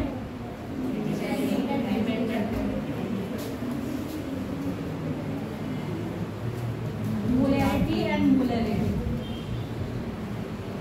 कौन सी टेम्परेचर डिपेंडेंट है, कौन सी इंडिपेंडेंट है, ये क्या है, टेम्परेचर डिपेंडेंट, और ये क्या है, टेम्परेचर इंडिपेंडेंट। एक रिलेशनशिप कल बताया था, मोलैरिटी एंड डेंसिटी में। फॉर्मूला बताओ, किसको पता है, पहले हाथ उठाएगा।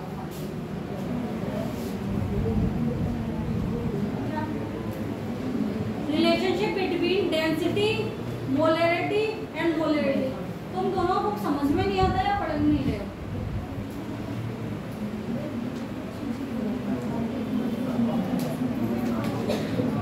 आ रहा है तो रिवीजन के टाइम पे बोलो साथ साथ, मुस्कुरा के काम नहीं बनेगा। बता बेटा क्या था, 1000 into molarity upon 1000 into density minus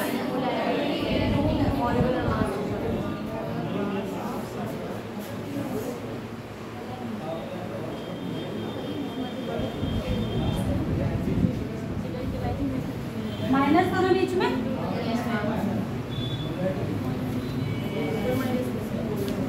यही था।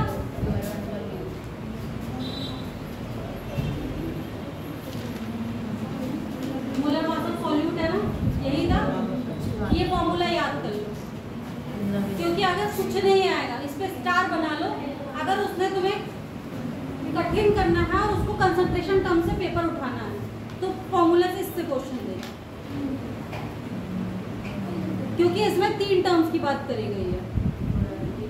तुम्हें डेंसिटी भी पता होनी चाहिए। अगर उसने डेंसिटी नहीं दी है, सिर्फ तुम्हें क्या दिया हुआ है, मास और वॉल्यूम दिया हुआ है, तो तुम्हें पहले डेंसिटी भी निकालनी है।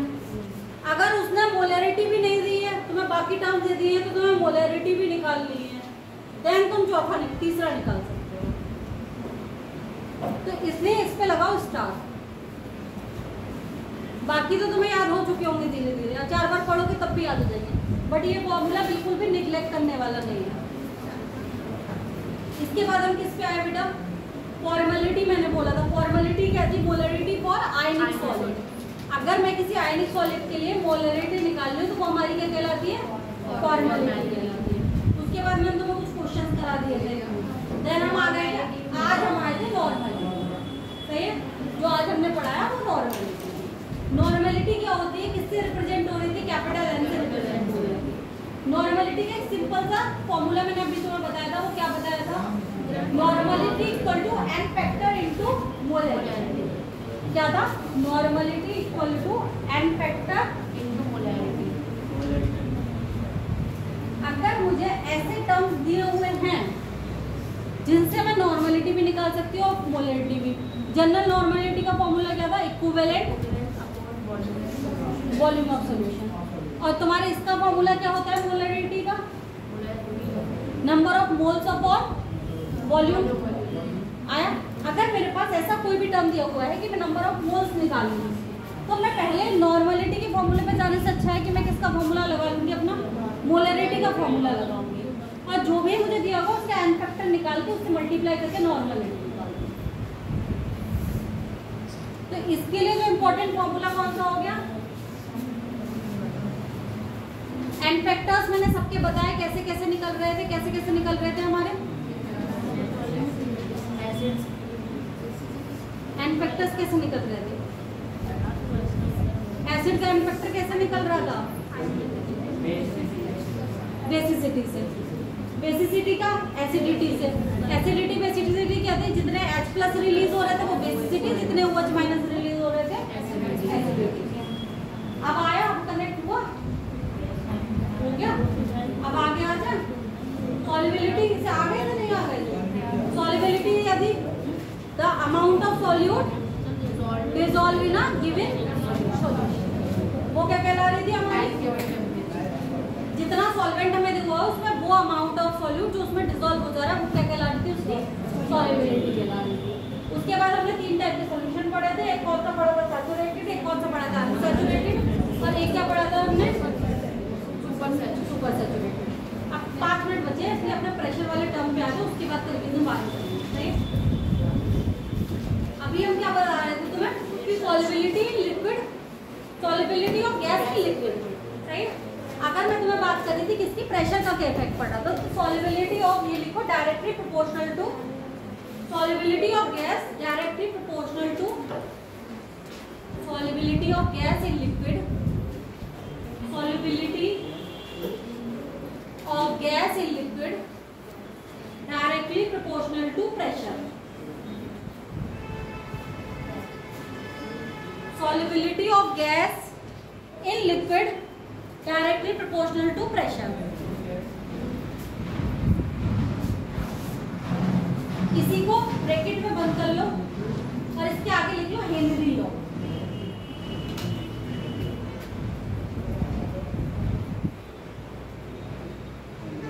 हमने अभी एक चीज पढ़ाई थी मैंने शुरू में कि अगर मैं सॉल्युबिलिटी ऑफ लिक्विड और सॉलिड की बात करती हूँ तो हम किसके टर्म में पढ़ रहे थे, मोल्स के टर्म में पढ़ रहे थे, मोलैरिटी के टर्म में पढ़ रहे थे, मोल पर लीटर के टर्म। और अगर मैं बात करती हूँ सॉल्युबिलिटी ऑफ गैसेस की तो हम किसके, मोल फ्रैक्शन के टर्म में पढ़ रहे हैं। तो यहाँ पे लिखो प्रेशर डायरेक्टली प्रोपोर्शनल टू काई। क्या हो गया, प्रेशर डायरेक्टली प्रोपोर्शनल टू काई, क्योंकि काई क्या है, solubility of gas in liquid. Gas की सॉल्युबिलिटी किसमें है, लिक्विड। और यही हमारा क्या है, P equal to KH equal to chi, ये हमारा क्या हो जाता है बेटा,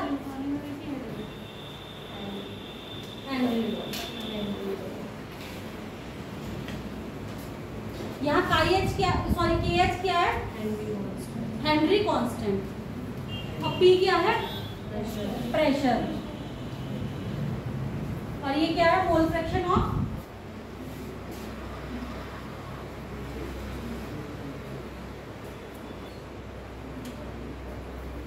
gas, mole fraction of gas.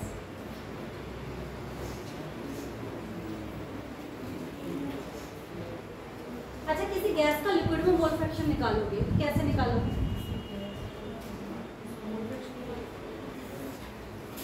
ऊपर हम क्या लिखेंगे, गैस का काई अपॉन टोटल आता है, काई gas plus chi of.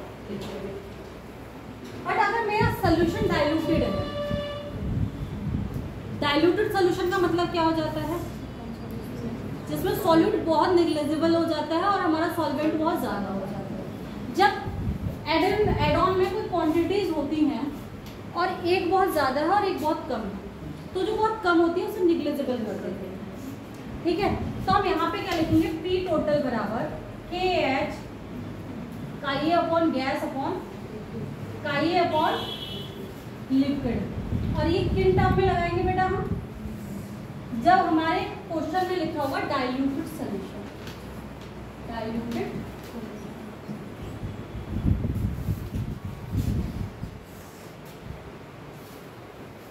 Mole fraction की यूनिट क्या होती है, यूनिट लेस होता है। यही पूछना चाह रहे थे कि अगर मैं पूछूं, हो सकता है 10-12 के दिमाग में मोल हो।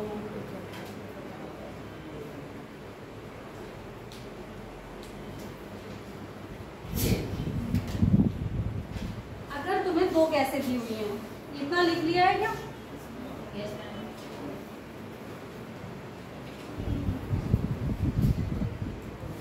अगर मुझे दो गैसें दी हुई हैं और दो के प्रेशर दिए हुए हैं, P1 अपॉन P2 बराबर, इसमें क्या होगा, काई A1 ऐसे भी निकाल सकते हैं, क्या निकाल सकते हैं, ऐसे नहीं,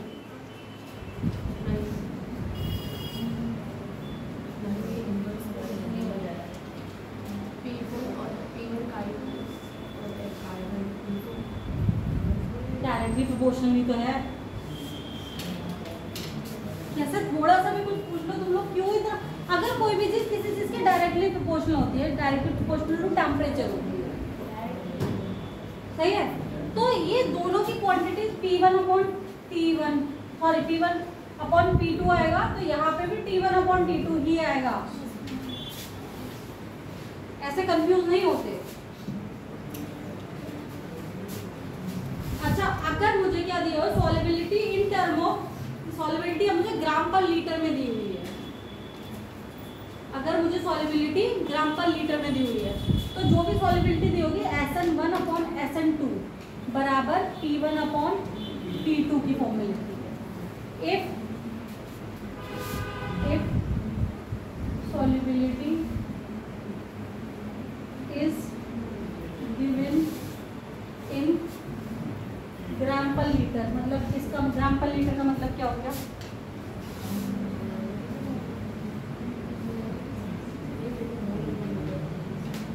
तो मोलरिटी होती है बेटा, मोल पर, इसीलिए पूछ लो। ग्राम पर लीटर का मतलब वो मास अपॉन वॉल्यूम, अगर किसी चीज का मिल और अगर मुझे इन टर्म ऑफ मोलरिटी दी हुई है, इन टर्म ऑफ, इसका मतलब एक ही हो सकता है, एक क्या हो सकता है, अगर मुझे W अपॉन V की परसेंटेज के फॉर्म में मिली है, तभी वो सेम ही आएगा ना, ग्राम पर वॉल्यूम ही आएगा ना। अगर मुझे मोलरिटी के टर्म में दी हुई होगी, तो मेरा क्या हो जाएगा, solubility S1 upon S2 is equal to P1 upon P2। तो ऐसा नहीं है कि अगर मुझे सिर्फ मोल फ्रैक्शन के ही टर्म वाले दिए हुए हैं तभी मैं ऐसे करके निकालूंगी। अगर मुझे वहां पे सॉल्युबिलिटी निकालनी है और मुझे in the term of gram पर मोल लीटर दे दिया या मोल पर लीटर दे दिया, तो भी मैं एक सेम ही फॉर्मूला लगाऊंगी कि directly proportional to pressure, solubility directly proportional to pressure. Quantity का जो पूरा स्टेटमेंट है वो भी लिख लो, क्योंकि समटाइम हमारे वन वर्ड में जो लाइन वाले क्वेश्चन आ जाते हैं उनमें पूछ लेता है कि कौन सा किसका। ठीक है, तो लिखो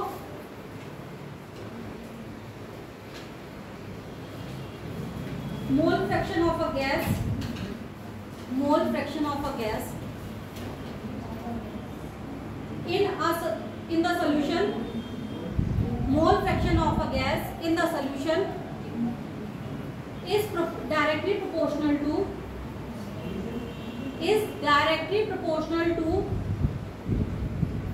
the partial pressure of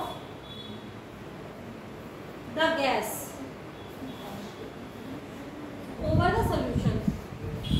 मतलब जो गैस क्या लगा लिया हमारा पार्शियल प्रेशर लगाएगी उसके डायरेक्टली प्रोपोर्शनल हो जाएगा।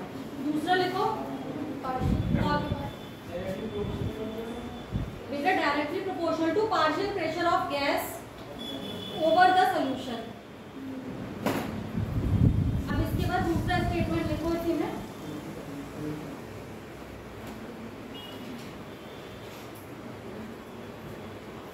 Eight a constant temperature the solubility of a gas at a constant, दूसरा स्टेटमेंट है, सही है, किसी को दूसरी लैंग्वेज में, at a constant temperature the solubility of a gas in a liquid, solubility of gas in liquid is directly proportional to, in liquid directly proportional to partial pressure of gas present above the surface of liquid or solution, present above the surface of liquid or solution। ये हमारे क्या हो गए statement, किसके हो गए। अभी हमने क्या लिखा, इसी में लिख लो P gas in liquid equal to KH prime.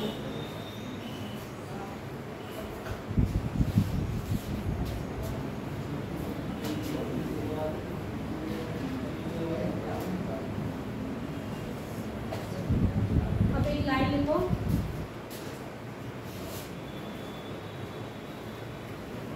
Different gases have, इसका इक्वेशन लिखने के बाद नीचे लिखना, different gases have different pH value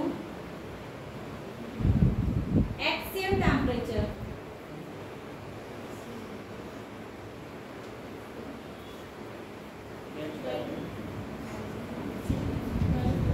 मतलब कि pH की वैल्यू समान टेम्परेचर पर अलग अलग होती है सभी गैसों।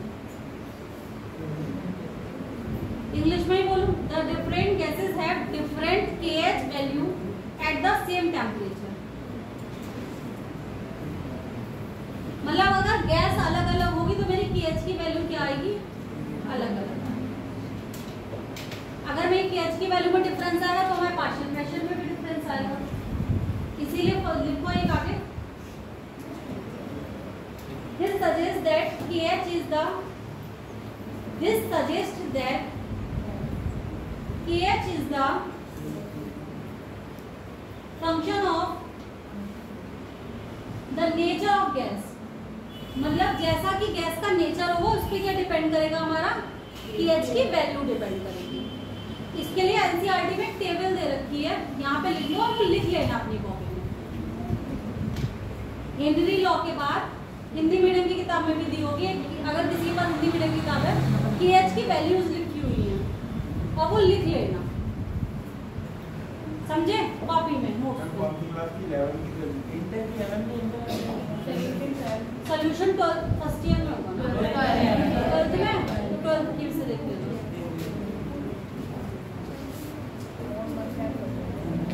अच्छा क्या बचा,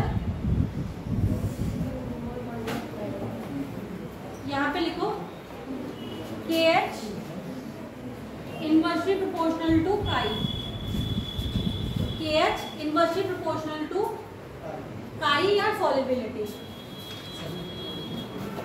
मतलब कि अगर सॉल्युबिलिटी की वैल्यू बढ़ेगी तो KH की वैल्यू क्या करेगी, कम होगी।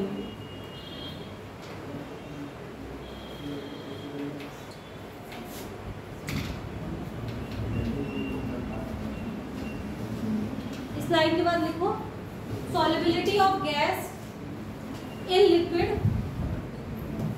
solubility of gas in liquid directly proportional to pressure। क्योंकि देखो हमारा क्या है, प्रेशर क्या है हमारा डायरेक्टली प्रोपोर्शनल टू काई।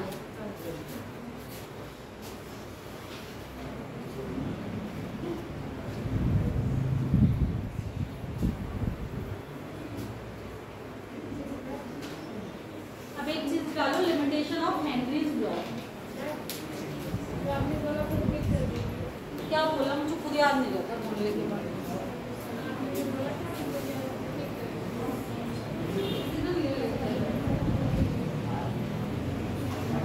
डायरेक्टली प्रोपोर्शनल टू प्रेशर और inversely proportional to temperature.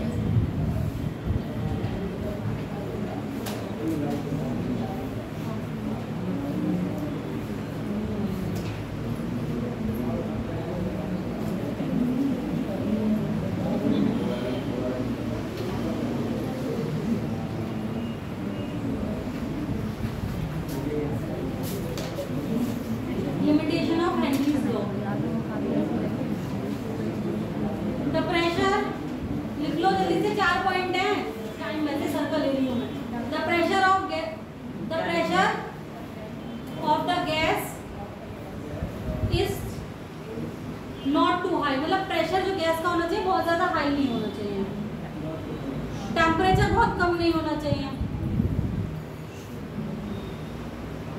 Temperature is not to low. और सबसे इंपॉर्टेंट क्या है, गैस कोई भी केमिकल रिएक्शंस नहीं करनी चाहिए। क्या है, gas should not undergo any chemical reaction with the solvent. मतलब सॉल्वेंट जो हमारा लिक्विड है, लिखो बेटा, the gas should not undergo any chemical reaction with the solvent. हाँ, उसके बाद अगला लिखो, the gas should not go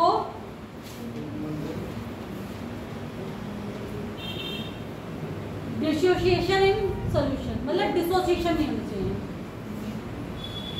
under को कर लेना, वो लिख दिया जहाँ पे खाली डिसोसिएशन इन सॉल्यूशन। मतलब कि रिएक्शन क्या होनी चाहिए, जैसे कि मेरे पास एक कोई भी क्या है लिक्विड है, उसमें मैंने अगर गैस डाली, सही है, तो वो क्या नहीं होना चाहिए, जैसे मैंने वाटर लिया है, सही है, मेरे पास वाटर क्या है, लिक्विड है, अगर मैंने HCl गैस डाल दी, इसमें HCl गैस डाल दी, तो इसमें जाते ही डिसोसिएट हो जाएगी, टूट जाएगी ना।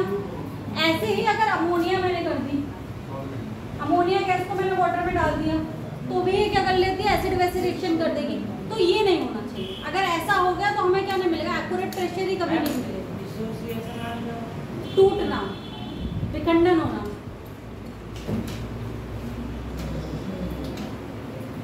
हो गया, ठीक है। आज की क्लास यहीं खत्म करते हैं। कल हम राउंड्स को पढ़ेंगे और हमारे चारों क्या पढ़ेंगे,